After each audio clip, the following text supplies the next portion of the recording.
Collab India foundation के सेवकों ने कर दिया कमाल। दोनों साइड रेलवे ट्रैक के बीच 8 दिनों से जख्मी पड़े नंदी बैल को स्थानीय युवकों के साथ मिलकर बचाई जान।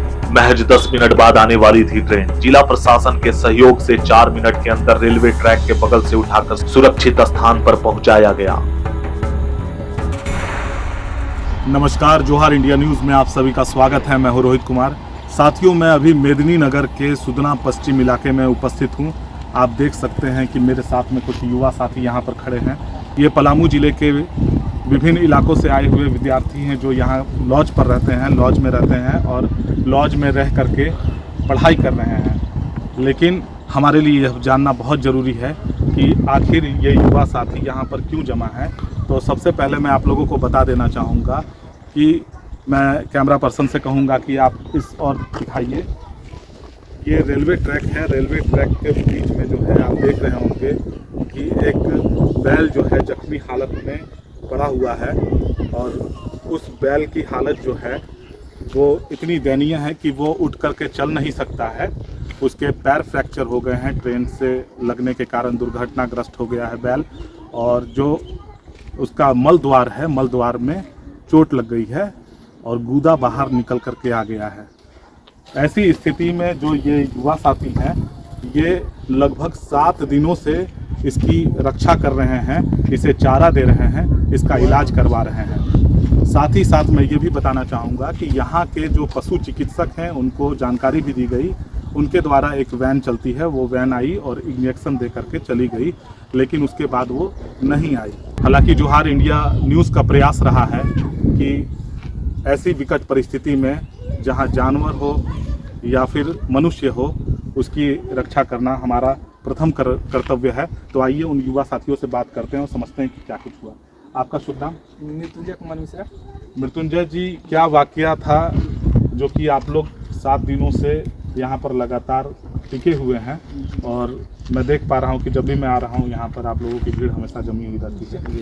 जी देखिए, यहाँ पे मतलब ये जो नंदी जी है ना जी, उसमें मतलब ट्रेन से कट गए थे, तो वहाँ पर मतलब पहले थी चोट लग गई थी ना? चोट लग गई थी जी। हाँ, तो वहाँ से हम लोग मतलब 8-10 मतलब आदमी थे हम लोग लड़कन, सब वहाँ से यहाँ आन के फिर रखे। मतलब 6-7 दिन से मतलब हम लोग इनका सेवा कर रहे हैं। सेवा कर रहे हैं। नाली में गिर गए। और भी साथी हैं। जैसा कि मैं यहाँ आया था तो इन्हीं के द्वारा मुझे जानकारी मिली थी। आपका शुभ नाम? प्रियांशु ठाकुर। प्रियांशु जी, क्या कुछ हुआ था इस बैल के साथ में और कितने दिनों से ये वाकया चल रहा है? ये 6-7 दिन हो गया। वहाँ नली के पास में गिरी हुआ था जी। वहाँ से फिर हम लोग 6-7 लड़का, हम लोग जितना भैया लोग, कैसे इसे ट्रेन से धक्का लगा? जी, ट्रेन से धक्का लगा था। अच्छा, ट्रेन से धक्का लगा। उसके बाद आप लोगों ने क्या? उसके बाद फिर 1962 पे कॉल किए जी। उसके बाद डॉक्टर आए, एम्बुलेंस भी आया, इंजेक्शन दिए। कितनी बार वो एम्बुलेंस आया? सिर्फ एक बार आया। एक बार। दूसरी बार आप लोगों ने कॉल नहीं किए कॉल। उसके बाद फिर दवा हुआ लाए थे हम लोग जी। दवा लाए, दवा किए हुए हैं। दवा परसों दिन खत्म हो गया, सिर्फ स्प्रे बचा है, स्प्रे मार रहे हैं जी। क्या स्थिति है अभी? अभी स्थिति उतना पहले से ठीक है, बट थोड़ा दवा इसका खत्म हो गया है। अच्छा, तो इसको आप लोगों ने रेलवे ट्रैक से बाहर निकालने का प्रयास नहीं किया? ये प्रयास किए थे हम लोग, वहाँ से यहाँ लेकर आ गए। उसके बाद फिर कोई हम लोग का सहयोग नहीं दिया। सहयोग नहीं दिया। और भी साथी हैं। आपका नाम? हिमांशु विश्वकर्मा। हिमांशु जी, आप लोगों ने यहाँ के प्रतिनिधियों को बताया नहीं कि इस तरह की स्थिति है? बताया था, तो आई नहीं, कोई नहीं आया। कोई नहीं आया। ये एक सोचने वाली बात है कि लगातार जो प्रतिनिधि हमारे चाहते हैं कि हम इस तरह की सेवा भाव करें और इस विषय पर हमेशा कहीं ना कहीं बोलते भी रहते हैं, लेकिन जब इस तरह की घटनाओं की सूचना दी जाती है तो वो सहयोग नहीं कर पाते हैं। आइए जानते हैं, हमारे बीच में युवा पत्रकार परिमल जी हैं और परिमल जी से भी जानेंगे कि उनको जब ये मामला पता चला तो फिर वो उन्होंने किस तरह के कदम उठाए। देखिए रोहित जी, मुझे विभिन्न सूचनाओं के माध्यम से और आपके माध्यम से भी मुझे सूचना प्राप्त हुआ। बड़े आश्चर्य की बात है कि पिछले 7-8 दिन से ये गाय की दुर्घटना होने के बाद यहाँ पर है।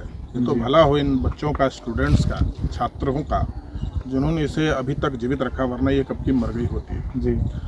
सबसे बड़ी चीज़ है कि 7-8 दिन से ये यहाँ पर है और इसको किसी ने रिस्पॉन्स नहीं लिया जी। कि इसको ट्रैक से किनारे किया जाए। जी। ये प्रत्येक दिन मौत के मुंह में खड़ी है। जी। किसी भी वक्त ये उठने की कोशिश करेगी और ये ट्रैक से कट करके इसकी मौत हो जाएगी। साथ ही साथ रेलवे जैसे इतने बड़े जिम्मेवार रेलवे ट्रैक पर ये पड़ी हुई है और इससे रेलवे को भी खतरा है जी, कि शायद बिल्कुल। ट्रैक में पटरी हो सकती है, डिटेन हो सकती है। जी।